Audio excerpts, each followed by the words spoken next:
اللہ کے رسول صلی اللہ علیہ وسلم خود بتا رہے ہیں وَاسْتَكْثِرُوا فِيهِ مِنْ أَرْبَعِ خِصَالٍ، 4 کام کرنے ہیں اس مبارک مہینے میں۔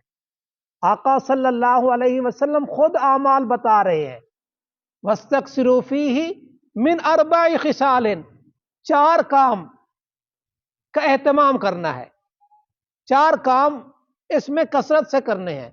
خصلتین ترضون بہما ربکم، 2 کام ایسے ہیں جس سے تمہارا رب راضی ہوتا ہے۔ یہ دنیا میں 1.25 لاکھ کم و بیش انبیاء آئے اللہ کو راضی کرنے کے لیے، لوگوں پہ محنت کی کہ اللہ کو راضی کر لو۔ اب میرے اور آپ کے نبی صلی اللہ علیہ وسلم پر اللہ نے دین کو مکمل کر دیا۔ دین کو مکمل کرنے کے بعد میرے آقا صلی اللہ علیہ وسلم کیا بتا رہے ہیں؟ 2 کام ایسے ہیں جس سے تمہارا رب راضی ہوتا ہے۔ فَشَهَادَةُ أَن لَا إِلَٰهَ إِلَّا اللَّهُ وَتَسْتَغْفِرُونَهُ،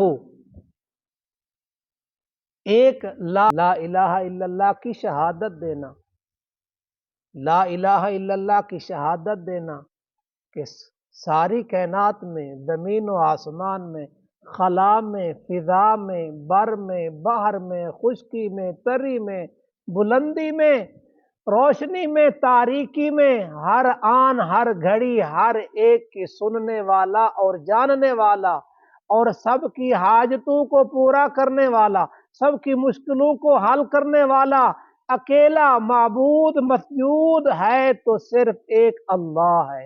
لا الہ الا اللہ کا ورد رکھنا، وَتَسْتَغْفِرُونَهُ، اور اپنے گناہوں پہ ندامت کرنا، استغفار کرنا، اللہ سے بخشش طلب کرنا۔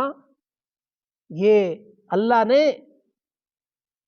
اس امت کو قرآن بھی عطا کیا، ماہ صیام بھی عطا کیا، یہ اس امت کی بخشش اور مغفرت کا سامان ہے۔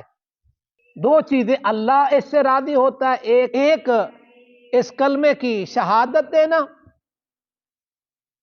اور دوسرا استغفار کرنا۔ وَأَمَّا الْخَصْلَتَانِ، اور 2 چیزیں ایسی ہیں جس سے کسی انسان کو اس کے بنا، اس کے بغیر کوئی چارہ کار نہیں، کوئی گزارا نہیں۔ ایک جنت کی طلب ہے، دوسرا جہنم سے نجات ہے، کہ ہر مسلمان کو، ایمان والے کو اللہ ابتداً جنت کا داخلہ نصیب فرمائے اور جنت الفردوس کا داخلہ نصیب فرمائے، اور جہنم کے عذاب سے ابتداً بچائے، ہمیشہ کے لیے بچائے۔